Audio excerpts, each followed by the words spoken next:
요즘 학생들이 쓰는 말들 중에서 삥을 뜯겼다 이런 말을 씁니다. 이런 말에 가지는 의미는 학생들이 아주 그 폭력배 같은 아주 사나운 학생들에게 걸려서 정당하지 못하게 돈을 빼앗겼다 이런 뜻을 가지고 있습니다. 이런 좋지 못한 나쁜 학생들은 약한 학생들 돈을 뺏어서 담배도 피우고 또 술도 마시고 게임장에 가기도 하고 또 진짜 폭력배들인데 상납을 하기도 하고 그래서 계속 돈을 뜯게 되는 것입니다. 청소년 영화에서 제일 재미있는 것이 뭔가 하면 어떤 학생이 무술을 배워가지고 이런 일진들 그냥 단칼에 그냥 쓰러뜨려 가지고 약한 자를 괴롭히지 못하게 하는 이런 영화들, 이런 만화들이 인기를 끌고 있습니다. 동양에도 노느라든지 채근담 같은 이런 명언집들이 있습니다. 서양에도 소크라테스의 글들이 플라토니에서 그대로 남아 있습니다. 이 플라톤이 머리가 굉장히 좋았던 것 같아요. 그래서 플라톤이 자기는 제자를 안 키웠다 하지만은 소크라테스가 이야기하는 곳에는 플라톤이 꼭 참석해가지고 원래는 이 귀족이고 귀족이 되려고 했는데 소크라테스를 만나고 나서는 생각이 변합니다. 그래서 주고받은 대화들을 전부 다 기록을 해가지고 플라톤 전집을 남깁니다. 플라톤 전집은 국가로 늘 빼고는 전부 소크라테스가 한 말로 되어 있습니다. 그런데 초창기에 쓴 글, 플라톤이 초창기에 쓴 글들, 소크라테스의 변명이라든지 이런 것들은 거의 소크라테스의 말이고 후반기에는 자기 말이 많다는 겁니다. 자기 말이 선생님의 이름을 빌려가지고 자기 이야기를 많이 했다고 합니다. 그래서 철학자는 어디서 어디까지가 소크라테스의 말이고 어디서 어디까지가 플라톤의 말인지 구별하기가 쉽지 않다고 합니다. 사람들은 지혜를 배우기 위해서 먼 외국까지 유학을 떠납니다. 미국, 프랑스, 독일, 러시아, 심지어 남아프리카까지 이렇게 가는데 가보면 한국 학생들이 한 40%에서 반 정도 된다고 그래요. 그래서 유학을 가도 그 나라 말 안 해도 된대. 워낙 한국 학생들이 많아가지고. 그럼 한국 학생들이 없는 학교는 어떻게 되느냐? 그건 나쁜 학교이기 때문에 안 가도 됩니다. 좋은 학교는 한국 학생들이 한 40% 정도 되기 때문에 한국말로 충분히 다 의사소통을 다 할 수 있다는 겁니다. 그거 왜 그런가 하면 지식을 배우기 위해서, 좋은 지식을 배우기 위해서. 근데 실제로는 한국에서 박사 받는 것이 기간도 더 오래 걸리고 더 힘이 듭니다. 또 선생님들이 또 갑질을 해가지고 또 심부름도 많이 해야 됩니다.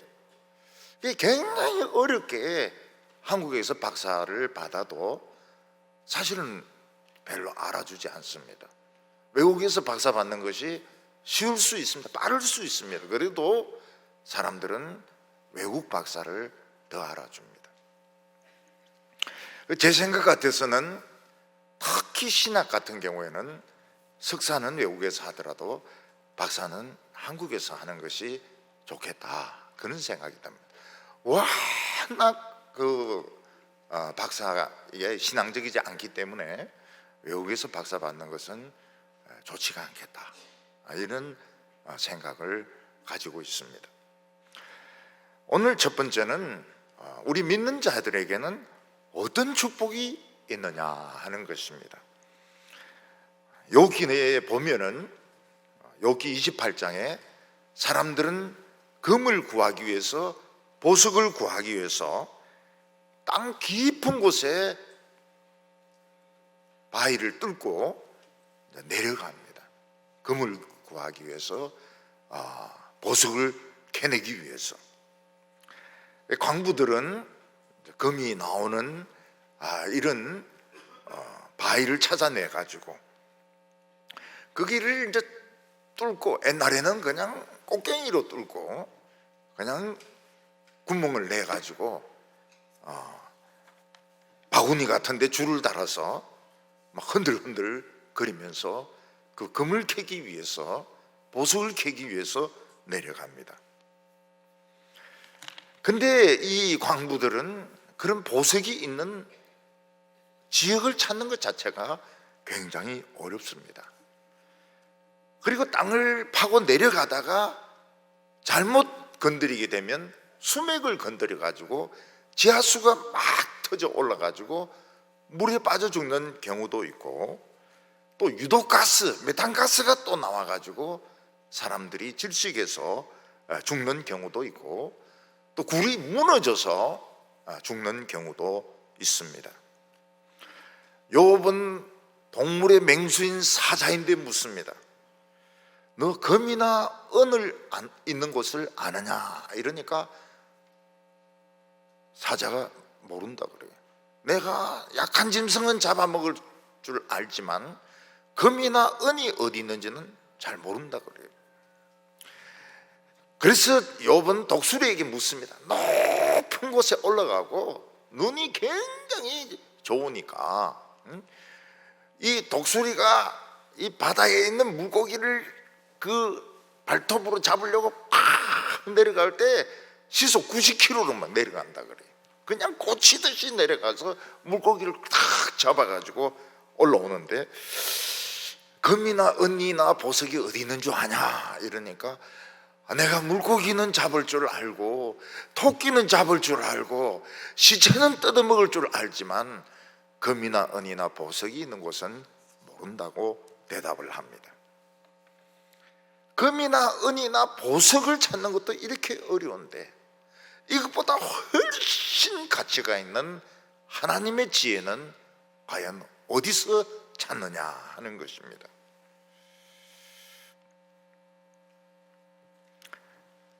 그래서 욥이 물어봅니다. 바다인데 물어봅니다. 혹시 하나님의 지혜가 어디 있는지 아냐? 이러니까 모른다고 그래요. 멸망과 사망에게 물어봅니다. 혹시 하나님의 지혜가 어디 있는 줄 아냐? 하니까 뭐 그런 것이 있다는 말은 들었는데 어디 있는지는 나는 모른다고 대답을 합니다. 욥은 뭐라고 말하고 있습니까? 하나님의 지혜는 너무 가치가 있어서 금이나 보석이나 벼곡이나 어떤 보석과도 바꿀 수가 없을 정도로 귀한 것인데 이걸 어디에 있는지, 어디로 유학 가면 배울 수 있는지 알 수가 없다고 말을 하고 있습니다. 근데 하나님의 백성의 큰 축복이 무엇입니까? 하나님의 지혜가 너무 가까이에 있고 너무 많이 있다는 것입니다. 잠언에 보면은 어머니가 하시는 말, 아버지가 하시는 말이 바로 이 하나님의 지혜의 말씀이고, 교회에서 설교하는 그 설교 듣는 것이 그 귀한 하나님의 지혜고, 심지어는 하나님의 지혜가 예루살렘에서는 길에서 막 박앤세일을 한다고 그랬습니다. 공짜로 그냥 막 나눠주는 거예요. 예수 믿는 사람들의 가장 큰 축복이 무엇인가 하면 하나님의 지혜가 우리에게 너무 가까이에 있고 너무 풍성하게 있다는 것입니다. 우리가 주일날 설교 듣는 말씀, 또 어린이들이 주일학교에서 전도사님이나 목사님들에게 설교 듣는 말씀, 또 선생님에게 가르침을 듣는 말씀은 오빌의 금보다도 더 비싼 지혜의 말씀. 하버드의 유학을 가도 영 엉터리를 배우게 됩니다. 옥스퍼드에 유학을 가도 완전 엉터리를 배우게 됩니다. 그래서 진짜 천재들은 하버드나 옥스퍼드 안 가요. 진짜 천재들은 안 갑니다. 누가 들어갑니까? 좀 띨띨한 것들이 들어가죠. 돈은 많고 띨띨하고 잘난 체 하고 싶은 이런 사람들이 들어가지, 진짜 천재는 그런 돈을, 엄청난 돈을 1년에 막 1억 넘게 드는 이런 4년이면 4억 아닙니까? 그것도 옛날 돈입니다. 옛날 등록금. 안 가요. 진짜 똑똑한 사람은 안 갑니다. 이번에 고린도 전서 말씀을 보니까 뭐라고 말했습니까? 인간의 지식은 아무것도 아니다는 거예요. 이야, 참나 그 말씀에 놀랐어요. 그 당시에도 보면 로도스이나 아테네 같은 데 유학을 많이 갔거든요. 로마에서. 아무것도 아니라고 딱 잘라서 이야기했습니다. 하버드 아무것도 아니다. 옥스퍼드 아무것도 아니다. 스탠퍼드 아무것도 아닌 건 아니죠. 그렇지만 별거 아니다, 이렇게 말씀을 하고 있습니다. 근데 이스라엘 백성들이나 하나님의 백성들의 심각한 문제가 무엇인가 하면 늘 하나님의 말씀을 듣고 하나님의 말씀이 가까이 있고 쉽게 하나님의 말씀을 가질 수 있으니까 그 가치를 깨닫지 못하는 것입니다. 오히려 막 학교에 가서 막 공부 배우려고 그러고, 오히려 뭐 어떤 이런 논문 같은 데서 지식을 배우려고 하고, 오히려 막 이 학원 같은 데 가서 지식을 배우려고 하지, 성경 말씀 속에, 설교 말씀 속에, 너무나도 가까이 있는 이 말씀 속에 엄청나게 비싼 지혜가 있다는 것을 잘 모르는 겁니다. 얼마 전에 라디오에서 우연히 들으니까 퀴즈가 나왔습니다. 세 가지의 공통점이 무엇이냐? 노트북, 사람 얼굴, 스마트폰. 공통점이 무엇이냐? 한번 들어보세요. 노트북, 사람 얼굴, 스마트폰. 공통점. 제가 그걸 알 리가 있습니까? 저는 원래 이 퀴즈에 약해서요.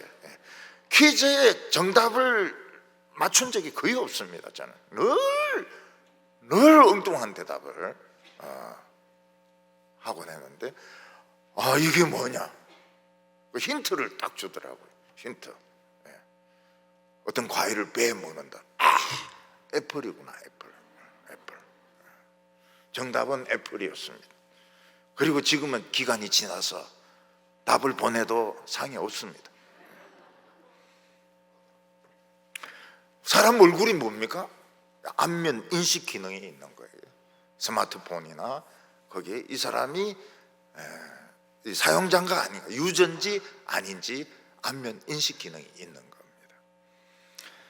요즘 AI가 얼마나 발달됐는가 하면 아티피셜, 인텔렉추얼, 인공지능이 얼마나 발달됐는가 하면 바둑은 세계 최고입니다. 세계에서 최고로 바둑 잘 두는 사람이 우리나라 사람 하나가 있는데 3대1로 졌습니다. 중국 사람은 4대0으로 졌습니다. 얼마나 인공지능이 발달했는지. 그리고 이 인공지능으로 그걸 합니다. 자율주행을 합니다. 자율주행을. 옛날에는 약점도 좀 있고 뭐 이래서 충돌도 하기도 하고 이랬는데 점점 보완이 되는 것 같아요. 청소기도 지가 알아서 돕니다. 지가 알아서 구석구석을 알아서 돌고 청소 다 마치고 나면 지가 와서 충전을 탁 합니다. 얼마나 똑똑합니까? 이제는 카페에 가도 로봇가 와가지고 커피를 서빙을 한다는 거예요. 이 뭐 젯포트인가 뭐 하는 것이 그림을 그리는데 보니까 선덕여왕 그림을 그리는데 보니까 너무 멋있고 선덕여왕보다 더 멋있게 그렸어요.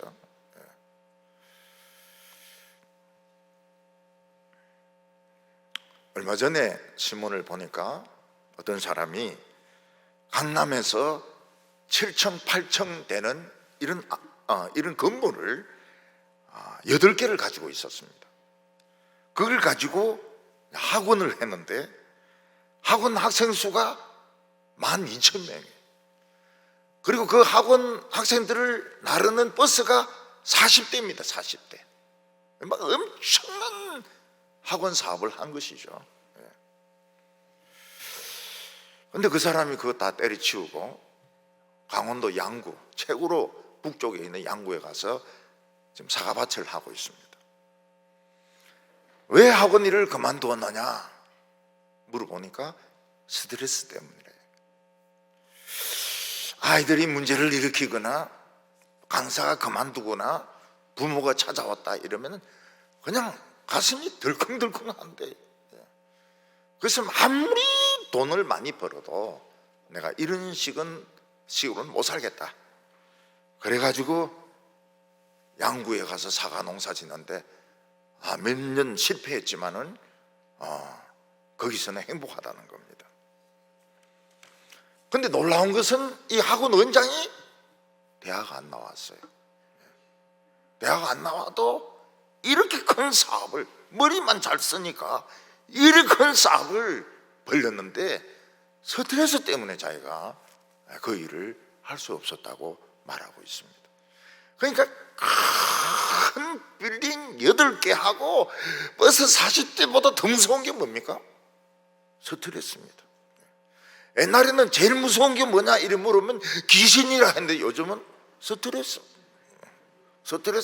다 때리치우고 시골로 들어가 버리는 거예요. 8절과 9절 보면 내 아들아 내 아비의 훈계를 들으며 내 어미의 법을 떠나지 말라. 이는 내 머리에 아름다운 관이요 내 목에 금사슬이니라. 하나님의 말씀은 너무 가까이 있습니다. 우리는 하나님의 지혜의 바다에 들어와 있습니다. 그냥 하나님 말씀을 듣고 따라가기만 하면 왕이 되는 거예요. 솔로몬은 그랬습니다. 솔로몬은 절대로 왕이 될 수 없는 서열이었습니다. 그런데 하나님의 지혜를 자꾸 들으니까 왕이 돼 있어요. 다니엘은 포로로 잡혀간 청년 아닙니까? 근데 하나님의 말씀을 자꾸 들으니까 목에 금사슬을 맨 이 총리가 되어 있는 거예요. 그것도 3번씩이나 총리가 되고 이 사자굴에 집어넣으려고 막 온갖 비리를 다 조사했는데도 비리가 없어요. 왜냐하면 하나님의 지혜를 배우고 잘 활용을 했기 때문에, 현실에 적용을 했기 때문에 다니엘은 3번이나 총리 금사슬을 목에 걸게 되는 것입니다. 하나님의 지혜는 무엇입니까? 우리가 멸망의 절벽에서 떨어질 때 딱 우리를 잡아주는 밧줄입니다. 여러분, 이게 금이나 은이나 보석하고 비교가 됩니까? 사람이 병원 중환자실에서 죽어가는데 그가 저금해 놓은 통장이나 집이나 회사가 소용이 있습니까? 아무 소용 없습니다. 사는 것보다 더 중요한 게 없어요. 그런데 하나님의 지혜는 우리를 살립니다. 그럼 희한하게 잘하는 의사 만나가지고 살고 또 위험한 길은 피하게 하고 그리고 영생까지 얻게 하는 것이 하나님의 지혜입니다. 여러분, 이 세상에서 한 번 살다 죽으면 너무 아깝지 않습니까? 한 번만 딱 살고 그냥 무덤에 그냥 누워 있으면 아깝지 않아요? 까치가 날아와서 똥이나 싸고 그냥 가고 말이죠. 또 세월 지나면 다 파내가지고 막 태워버립니다. 앞으로는 죽는 것도 쉽지가 않아요. 죽으려면 막 빨리 죽든지 해야지 화장하는 것도 막 밀려있죠. 그리고 묻을 데도 없죠. 앞으로는 참 이 죽는 것도 쉽지가 않아요. 사는 것도 어렵고 죽는 것도 어렵고 지금 어려워요. 모든 게 어려워요. 그런데 하나님의 지혜는 어떻습니까? 절벽에서 떨어지는데 딱 잡아줍니다. 그리고 위기 때 하나님의 음성이 들려요. 그리고 영원히 살게 합니다. 영원히. 영원한 생명으로 우리를 인도합니다. 이게 무슨 돈이나 이게 금이나 은이나 이런 거하고 비교가 되느냐? 비교가 안 돼요.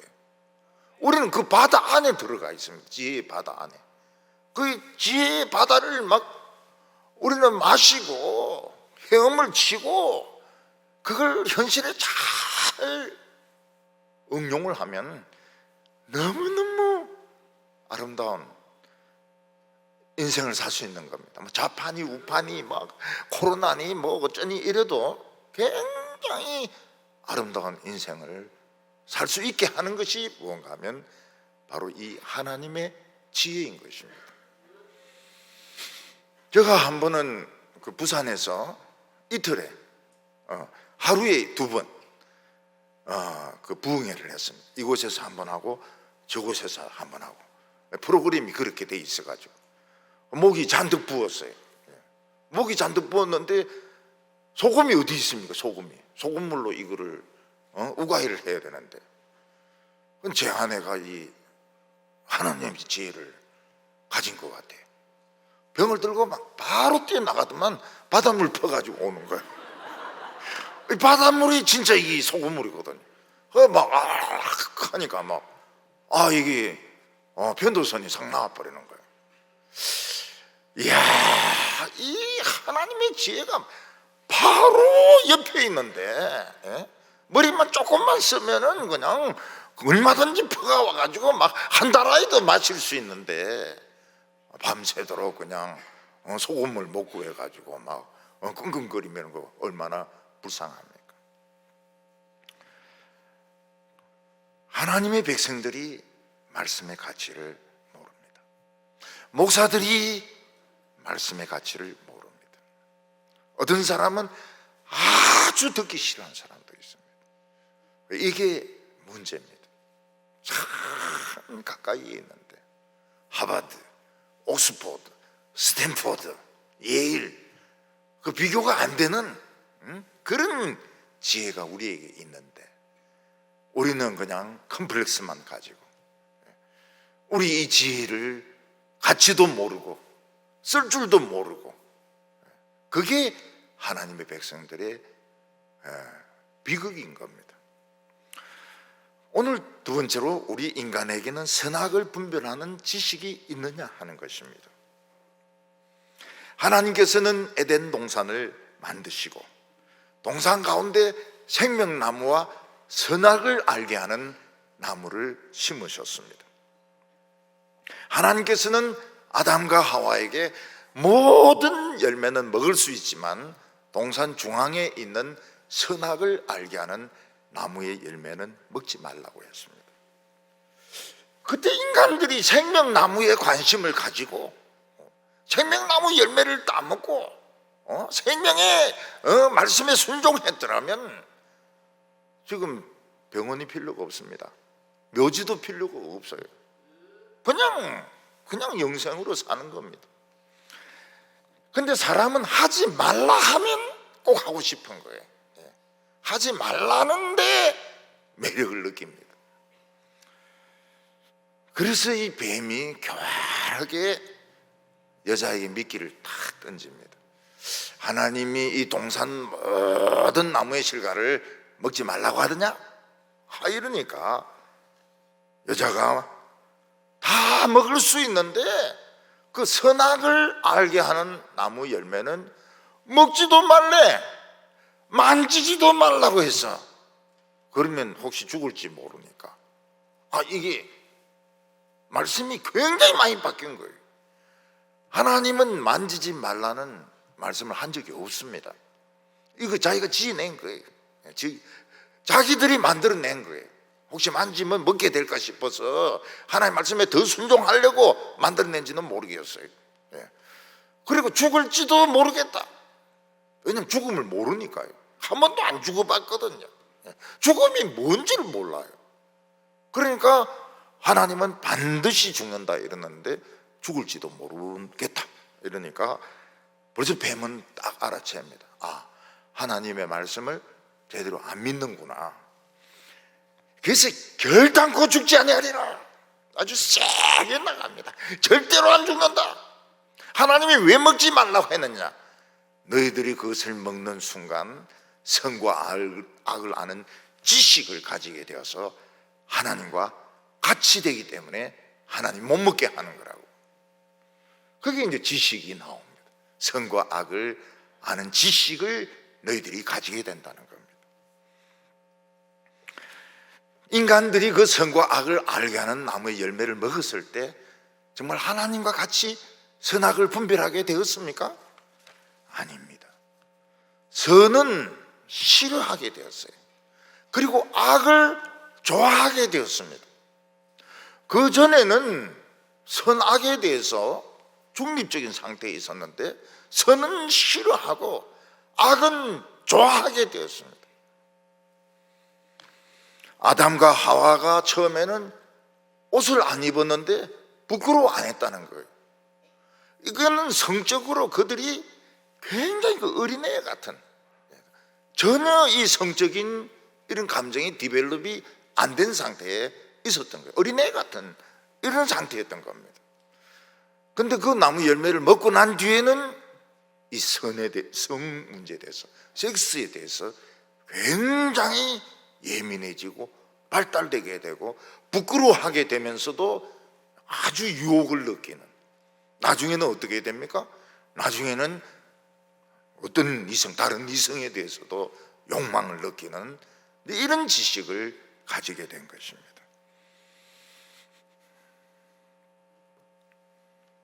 우리 인간들은 하나님의 말씀을 그대로 순종하지 않고 사탄의 말을 듣는 바람에 지식을 가지기는 가졌는데 악한 지식을 가지게 되었습니다. 악에 끌리는 이런 지식을 가지게 된 것입니다. 그래서 10절에 보면 내 아들아 악한 자가 너를 꿰질지라도 따르지 말라. 잠언에는 악한 자가 너를 꿰어도 따라가지 말라고 말했습니다. 과연 이것이 가능할까요? 인간이 타락한 후에는 인간 속에 이 강한 유혹이 생기게 됐습니다. 그 첫 번째가 무엇인가 하면 성적인 유혹입니다. 성적인 유혹이 생겨요. 이 성적인 유혹을 끌 수가 없어요. 그래서 청소년 시기에 누구를 좋아하면은 공부도 막 때려치우고 막 편지를 쓰고 막 노래를 부르고 막 난리가 납니다. 이거 끌 수가 없어요. 끌 수가 없어요. 그리고 분노에 대한 불이 있습니다. 화가 나면 복수를 해야 됩니다. 이걸 분노를 어떻게 할 수가 없어요. 그리고 세 번째는 죄에 대한 호기심이 생깁니다. 이 크리스천들이 자주 넘어지는 것이 이 죄에 대한 호기심 때문입니다. 우리가 어렸을 때 보면은 영화에 미성년자 관람 불가 그게 있습니다. 얼마나 보고 싶은지 몰라요. 차라리 그거 안 썼으면 우리 안 보는데 그거 써놓는 바람에 그렇게 보고 싶어요. 저도 얼마나 보고 싶었는지 몰라요. 저 못 봤어요. 돈이 없어가지고.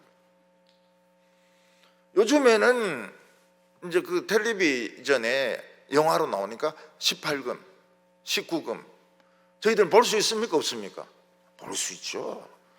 18살 언제 넘었는데 지금 19살 언제 넘었는데 앞으로는 이거 바꿔야 됩니다. 앞으로는 경로 우대 바꾸면서 70금, 80금 이렇게 해가지고 아주 늙어서 죽기 직전에 볼 수 있도록 음탕한 거를 바꿔야 돼. 그래서 이번에 이 경로 우대 이거 바꿀 때 건의를 해야 됩니다. 18금, 19금 다 보는 건데 그 뭐 100금 이런 거, 100금, 김영석금 이렇게 김영석만 볼 수 있는 103살 돼야 볼 수 있는 이런 거로 해가지고 그래서 보면은 텔레비에서 주먹이 나와서 빡 한 대 때리도록 이렇게 해야지 사회가 건전하게 발전하지 말이죠. 18금 18살 우리 넘은 지가 언젠데. 악한 자가 안 꾀도 우리는 슬슬 죄를 짓고 싶습니다. 근데 누가 죄 짓자 이러면은 그냥 넘어가는 거예요. 그냥 넘어가는 거예요. 우리는 그 대학교 들어가기 전에 고고장 가면은 지옥 가는 줄 알았습니다. 고고장은 지옥. 근데 이제 친구들이 가자 이러거든요. 그럼 이제 못 이기는 체 하고 가요. 괜찮아요. 그 안에 뭐 춤추고 뭐 소주 마시고 막 이러는데 그것도 지옥 안 가요. 지옥 안 가요. 그래서 가라는 말이 아닙니다. 지금 없습니다. 고고장이 없습니다. 지금은 이 클럽이 있지 고고장 이런 촌스러운 데는 없습니다. 하나님은 왜 그런 분노나 성적인 유혹이나 호기심이 빠지지 말라고 했는가? 엄청나게 높은 신분을 우리가 가지고 있거든요. 엄청나게 높은 지위와 신분을 가지고 있기 때문에 그게 우리하고 안 맞다는 겁니다. 예를 들어서 상감청자 안에 간장을 집어넣는다.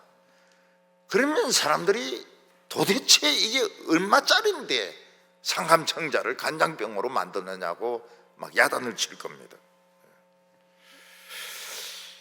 근데 가지 마라 이러면은 이 기억에 딱 남아요. 가지 마라. 고고장 가지 마라. 그리고 신입생 MT 할 때 술 마시지 마라. 한마디 하면 이게 귀에 남아 있어요. 그래서 안 가든지 안 마시든지 하게 됩니다. 하나님의 백성들은 안 마셔요. 누가 한마디 하면 기억에 남아 있습니다. 그래서 이 하나님의 백성들은 참 이 한마디를 해주는 것이 굉장히 중요한 겁니다. 부모님이나 선생님이나 친구가 한마디 해주는 게 굉장히 중요해요. 오늘 세 번째로는 마귀는 세상을 쉽게 살자고 유혹을 합니다. 11절에 보면 그들이 내게 말하기를 우리와 함께 가자. 우리가 가만히 엎드렸다가 사람의 피를 흘리자. 죄 없는 자를 까닭없이 숨어 기다리다가 수울같이 그들을 산채로 삼키며 무덤에 내려가는 자같이 통째로 삼키자.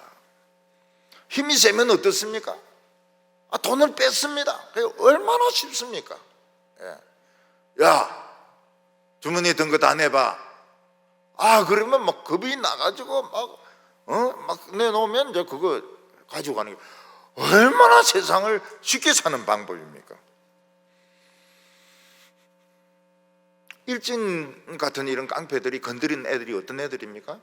사교적이지 못하고 약한 애들입니다. 성깔이 있는 애들은 못 건드려요. 성깔이 있는 애들은.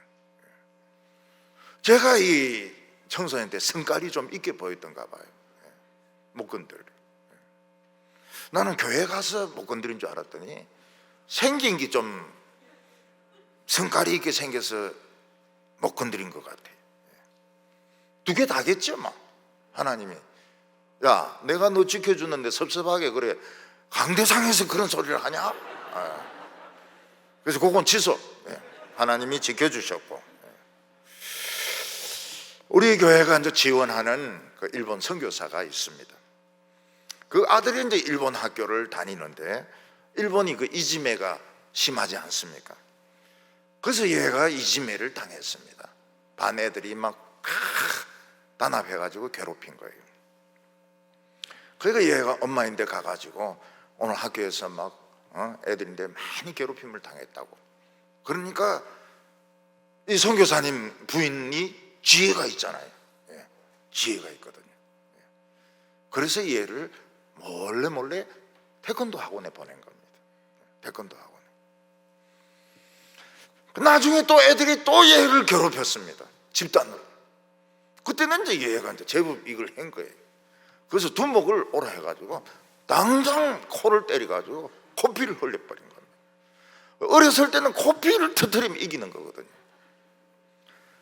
그 일본 아이들이 놀란 거예요. 코피를 터뜨려 버리니까. 그래서 우리 일본 애들이 못 건드릴 뿐만 아니라 존경까지 하게 되었습니다. 반장으로 뽑혔어요. 반장으로. 동생은 좀 작습니다. 근데 형이 반장이니까 동생도 못 건드리는 거예요. 이게 하나님의 지혜입니다. 태권도 학원에 가가지고 딱 한 번 미기는 거예요. 근데 이놈이 키가 엄청 커요. 그렇게 커졌어요. 덩치도 커지고 공부도 잘하고 일본 사람들이 존경할 만하죠. 대학을 동경공업대학에 들어갔습니다. 동경공업대학교. 그래서 내가 동경공업대학교가 뭐 어떤 수준이냐 이러니까 우리나라로 치면은 서울공대만 하다는 거예요. 좋은 학교 들어갔어요. 우리 집 아이가 초등학교 다닐 때 담임 선생님이 그 은퇴를 앞둔 분입니다. 그래서 수업 시간에 또 쉬는 시간 나가서 술 마시고 들어오고 이래가지고 선생님 입에 항상 술 냄새가 났어요. 술 냄새가 났어요. 공부는 제대로 안 가르치고. 그런 반에 이제 우리 애가 이제 전학을 가니까 선생님이 학생들 있는 앞에서 묻는 겁니다. 너희 아버지 뭐 하시냐? 요즘 말로 하면 너 아버지 뭐하노? 그거가 똑같습니다. 그래서 얘가 딱 일어서 가지고 우리 아버지는 강도사입니다. 그 선생님이 강도사가 뭐 하는 거냐? 이렇게 물으니까 몰라요. 몰라요. 그때 이제 반에서 소문이 퍼지기 시작한 겁니다. 저 여자애는 강도 딸이다. 그래서 아무도 못 건드리는 거예요. 강도 딸을. 그 악한 자들은 약한 자를 건드립니다. 자기는 장난이지만 약한 자는 사느냐 죽느냐 그런 문제거든요. 그래서 장난으로 때렸습니다. 장난으로 돈 뺏었습니다. 근데 걔는 고민하다가 죽어버리는 거예요. 자살해버리는 거예요. 힘 있는 사람은 장난이고 힘이 없는 사람은 사느냐 죽느냐 하는 문제고, 아이들이 가다가 개미 보고 막 발로 밟는데 재미로 그렇게 하거든요. 그런데 개미들인데는 이게 사느냐 죽느냐 생사가 달린 문제인 것입니다. 하나님이 우리에게 힘을 주신 것은 약한 자를 도와주라고 힘을 주신 것입니다. 하나님이 우리에게 지혜를 주신 것은 겸손하라고 지혜를 주신 것입니다. 그래서 천재인데, 정말 천재인데 겸손하게 교회에서 휴지 줍고 심부름하고 이런 거 보면 사람들이 놀랍니다. 사람들이 놀래요. 영동교회에서 한번 부흥회를 하는데 손봉호 박사가 띠두르고요, 전도 띠두르고 막 그 안내지 주고 그래요. 안내지 주고 그래요. 그 보니까 이 손 박사가 참 틀리더라고요. 참 이 사람이 서울대 교수인데 세진자들 오니까 막 인사하고 뭐 순서진 안아주고 막 이러는데 제가 저 앞에서 강대상에서 이렇게 보니까 그 보기가 참 좋더라고요. 예수님은 악한 자가 오른편 뺨을 때리면 왼밤을 돌려대라고 했습니다. 그러니까 오른쪽 왼쪽 맞으면 얼마나 우습게 알겠습니까? 그 다음부터 밥이죠. 두 번 때렸는데도 그냥 가만히 있으면 완전히 밥으로 알고 잡아먹으려고 할 겁니다. 근데 이 나쁜 애들이 못 건드려요. 왜냐하면 이 맞은 애가 공부는 전교 1등이거든요. 전교 1등을 어떻게 건드려요? 깡패들이 제일 두려워하는 대상이 전교 1등입니다. 전교 1등은 못 건드려요. 깡패들이 제일 겁내는 사람이 서울대 애들입니다. 왜냐하면 뭐 이해하든 못하든 궁둥이에 타임지 꽂고 다니거든요. 영문으로. 읽든지 안 읽든지 꽂고 다니거든요. 그래서 전에 형 친구가 그러더라고요. 자기가 기차를 탔는데 내 앞에 서울대 애가 앉았는데 엉덩이에 타임지를 꽂고 있더라고. 기가 팍 죽었어. 이래 이야기 하더라고요. 성경을, 영어 성경을 읽어요. 영어 성경. 영한 내역이 아니고 영어 성경을 읽어요. 그러니까 이 깡패들이 이게 기가 팍 죽는 거예요. 똑똑한 것들 앞에서는 기가 팍 죽거든요.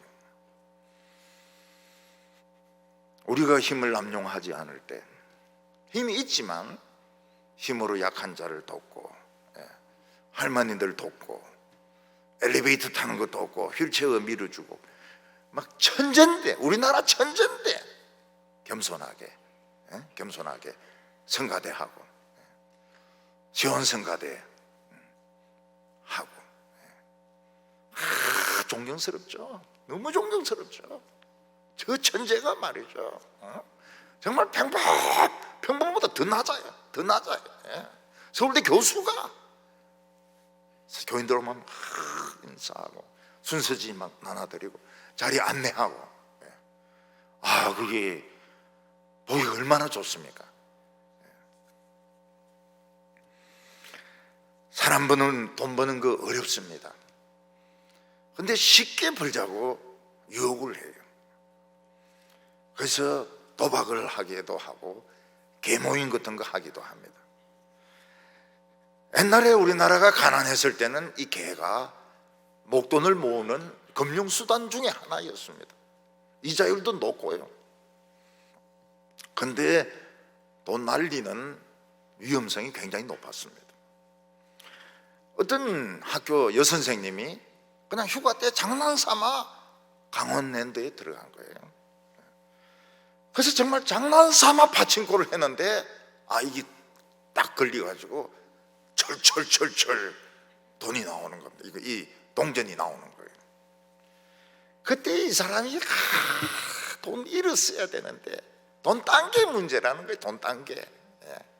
그러니까 이제 재미에 맛보니까 그 다음에 와가지고 또 파친코를 하고,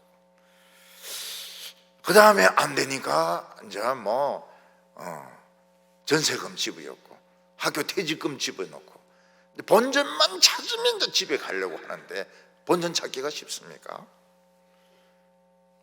집 문서 다 팔아먹고 자동차 다 팔아먹고 뭐 합니까? 강원도에서 식당에서 막 빨래하는 일을 합니다. 근데 돈만 생기면 그냥 가는 거예요. 강원랜드 파친코 하러 또 가는 거예요. 싹 다 굴고 또 와서 식당에서 빨래하다가 학교 선생님이 또 가가지고 돈 다 굴고,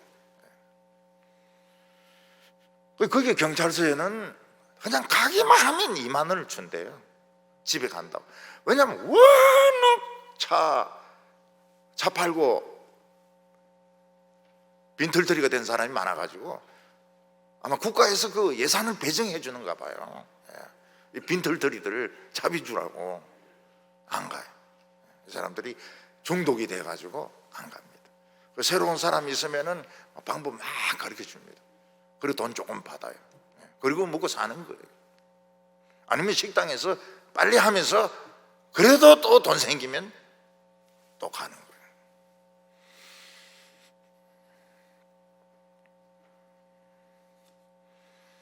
하나님의 백성들은 공짜를 좋아하지 않습니다. 왜냐하면 하나님이 이마에 땀을 흘려야 먹을 수 있다고 이야기했거든요. 땀을 흘려야 됩니다. 목사님, 저는 선천적으로 땀이 자꾸 흐르는데 어떡합니까? 그게 복 받은 거죠. 그게 땀이 안 나면 굶어야 돼요. 13절부터 보면은 우리가 온갖 보화를 얻으며 빼앗은 것으로 우리 집을 채우리니 너는 우리와 함께 제비를 뽑고 우리와 함께 전대를 하나만 두자 할지라도 내 아들아 그들과 함께 길에 다니지 말라. 내 발을 금하여 그 길을 밟지 말라. 악한 자들은 코가 굉장히 발달했습니다. 그래서 누가 퇴직금을 가지고 있느냐, 누가 이 집을 판 돈을 가지고 있느냐, 귀신같이 돈 냄새를 맡습니다. 그래서 슬슬 가가지고 비싼 이자 줄 테니까 돈 좀 빌려달라고 틀림없이 갚는다고. 그 처음에는 진짜 이자를 많이 줘요. 예. 나중에는 이자 안 줍니다. 그래서 왜 이자 안 주냐? 응? 돈 도로 내놔라 이러면 한 달 뒤에 틀림없이 돈이 생기는데 그때 이자하고 원금을 다 주겠다고. 한 달 안에 없어져 버립니다. 도망가 버려요. 도망가 버려요. 그래서 교회 안에서 개나 다단계 이런 거 못하게 하는 겁니다. 못하게. 나중에 뭐 질질 울고 이래도 전혀 소용이 없습니다. 전혀 소용이 없습니다.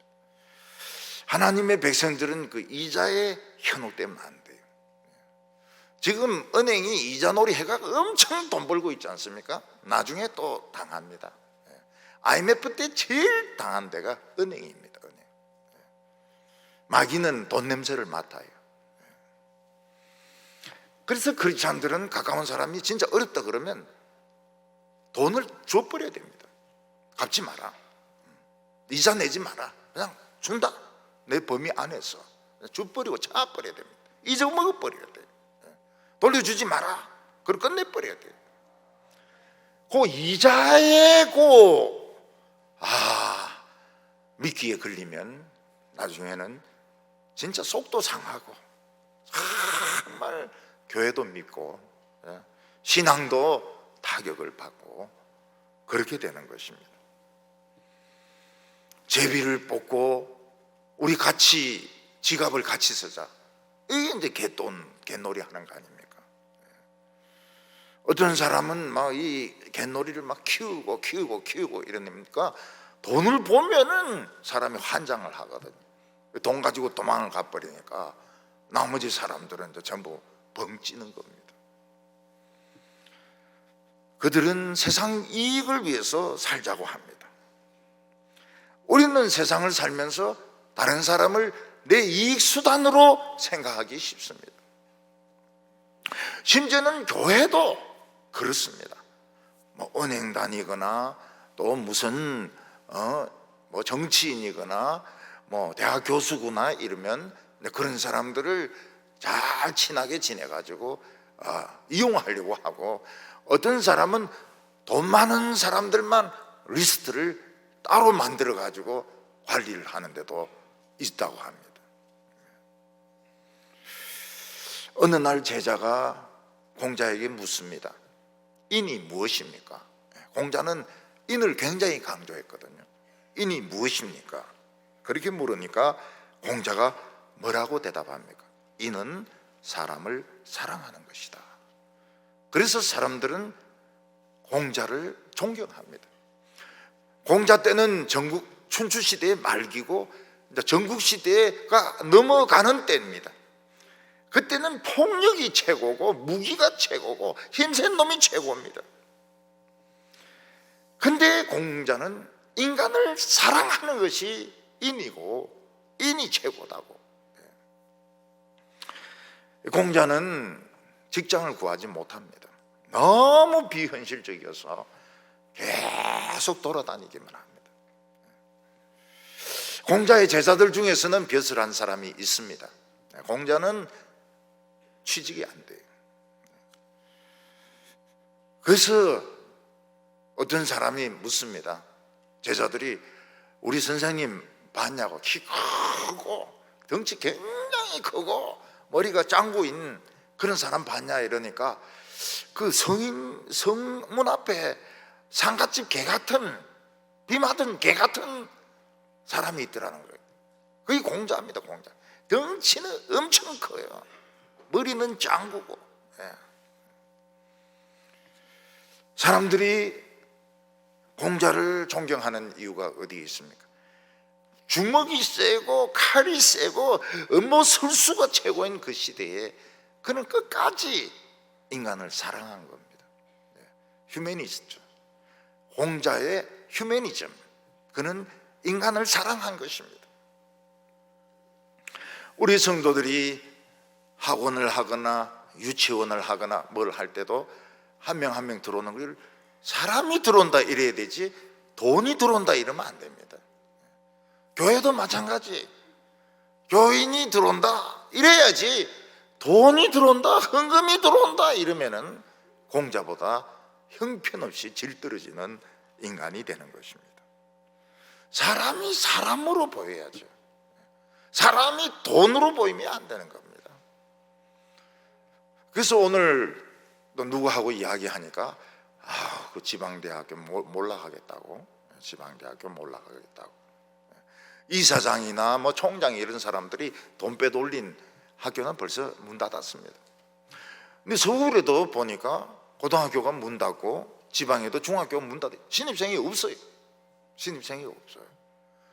지금 인구 절벽입니다. 인구 절벽. 인구가 팍 줄어버렸어요. 작년에 시험 치는 학생들이 70만 명인데 올해는 40만 명입니다. 내년에는 더 줄어듭니다. 30만 명, 25만 명으로 줄어들지 몰라요. 그럼 무슨 재주로 대학을 운영합니까? 옛날에 대학은 절대적인 독점이거든요. 대학에 안 나오면은 사람들이 인정을 안 해주니까 그냥 울며 겨자 먹기로 대학을 다 갔다고요. 이제 안 가요. 웨라벨 안 가요. 지 하고 싶은 거 하겠다는 거, 지 하고 싶은 거. 세상은 변하고 있습니다. 세상은 변하고 있습니다. 육사도 보면은, 근데 육사 출신들이 전부 제대를 한다는 거예요. 육사가 나와도 알아주지도 않고 또 육사 질도 막 떨어지고 이러니까 육사 출신들이 그냥 제대해버린다는 거예요. 제대. 그리고 미달도 되고요. 교육대학이 얼마나 수준이 높았습니까? 7등급이 들어갑니다. 육사를 4등급이 들어갑니다. 그렇게 돼버렸어요. 사람이 사람으로 보여야지 돈으로 보이면 안 됩니다. 16절에 17절에 보면 새가 보는 데서 그물을 치면 헛일이거든. 우리는 머리 나쁜 사람 보고 새대가리라고 하지 않습니까? 새는 머리가 나쁘다 이 말이죠. 그런데 머리 나쁜 새도 그물을 치는 거 보면 도망간다는 거예요. 누가 자기를 잡으려고 하고 이러면 도망간다는 거예요. 저도 어렸을 때 그런 연구 많이 했습니다. 소쿠리에 짝대기 이렇게 해놓고 밑에 쌀 좀 해놓고 딱 한 마리도 못 잡았어요. 새는 진짜 똑똑합니다. 근데 왜 인간은 그물을 못 보느냐는 거예요. 인간은 왜 그물을 못 보고 걸려듭니까? 욕심 때문에. 욕심에 눈이 멀어가지고 그물이 걸려든. 새보다 못해요. 저는 요즘 새들 보면 참 마음이 좋아요. 참새를 보면 어떻습니까? 옛날에는 막 저걸 잡아가지고 삼색구이 해먹었으면 좋겠다 막 이런 생각했는데 신앙이 들어가니까 하나님이 참새 한 마리도 생명을 지키거늘 너희들을 지키지 아니하라. 참새는 하나님의 설교자구나. 닭은 어떻습니까? 닭은 물 한 마시고 하늘 쳐다보고 물 한 마시고 하늘 쳐다보고 하나님 감사합니다. 하나님 감사합니다. 우리 막 물 마시면서도 감사 안 하는데. 그리고 베드로를 회개시켰잖아요. 꼭기요. 그게 무슨 말입니까? 통역하면 회개하라 베드로야 이러니까 베드로가 막 밖에 나가서 막 울고 막 이러면서 베드로가 회개하자. 닭이 위대합니다. 당당하고 그럴 때도 당당하고. 18절과 19절 마지막으로 보면 그들이 가만히 엎드림은 자기 피를 흘릴 뿐이요 숨어 기다림은 자기의 생명을 해할 뿐이니 이익을 탐하는 모든 자의 길이 다 이르하며 자기의 생명을 잃게 하느니라. 어리석은 자들은, 이 악한 자들은 어리숙한 사람이 오면은 돈을 뺏으려고 숨어 있습니다. 사람은 어리숙하지만 어리숙하지 않는 분이 계세요. 하나님입니다. 하나님은 천재입니다. 이 세상은 만만치가 않아요. 절대로 만만치가 않습니다. 자기 머리대로 될 줄로 아는 사람은 전부 다 망합니다. 왜냐하면 자기보다 머리 좋은 사람이 있습니다. 자기보다 힘이 센 분이 계십니다. 결국 사람을 사랑해야 됩니다. 인간을 사랑해야 됩니다. 사람을 사람으로 봐야 됩니다. 이용하려고 하면 안 돼요. 그걸 다 압니다. 아, 저 인간은 나를 이용하려고 하는구나. 그리고는 다 멀리하게 됩니다. 이익을 탐하는 사람은 망합니다. 모든 사람들은 행복할 자격이 있습니다. 사랑하는 사람하고 행복하게 살 자격이 있습니다. 그걸 가지고 막 뭐라 하고 뭐 이렇게 하면 나쁜 짓이죠. 나쁜 사람이죠. 우리는 모든 사람들이 행복할 수 있는 길을 걸어가야 됩니다. 할 수만 있으면 모든 사람을 행복하게 해야 됩니다. 이것이 하나님의 지혜입니다. 빨리 부자 되려고 하지 말고, 빨리 부자 된 사람은 돈 가치를 모릅니다. 그래서 막 여기 빌리주고 저기 빌리주고 막 투자를 하고 기증을 하고 2년 만에 딱 거지가 됩니다. 2년 만에 거지가 돼요. 기부하는 거 좋지요. 신문에 나는 거 좋지요. 딱 거지 됩니다. 세상은 만만치가 않아요. 인간에 대한 사랑을 잃으면 망하는 겁니다. 그리고 우리는 이 하나님의 지혜를 잘 소화하고 활용해서 아름답게 사시는 성도들 다 되시기를 바랍니다. 기도드리겠습니다. 하나님 아버지, 저희들에게 하나님의 놀라운 지혜를 가르쳐 주심을 감사합니다. 저희들에게는 너무나도 가까운 곳에 하나님의 지혜가 있습니다. 우리가 사람을 이용하려고 하지 말게 하여 주시고, 돈을 목적으로 살려고 하지 말게 하여 주시고, 쉽게 부자 되려고 하지 말게 하여 주시고, 하나님의 지혜를 따라서 한 걸음 한 걸음 나아가는 성도들 되게 하여 주시고, 모든 사람들을 행복하게 할 수 있는 성도들이 되게 하여 주시옵소서. 예수님의 이름으로 기도하옵나이다.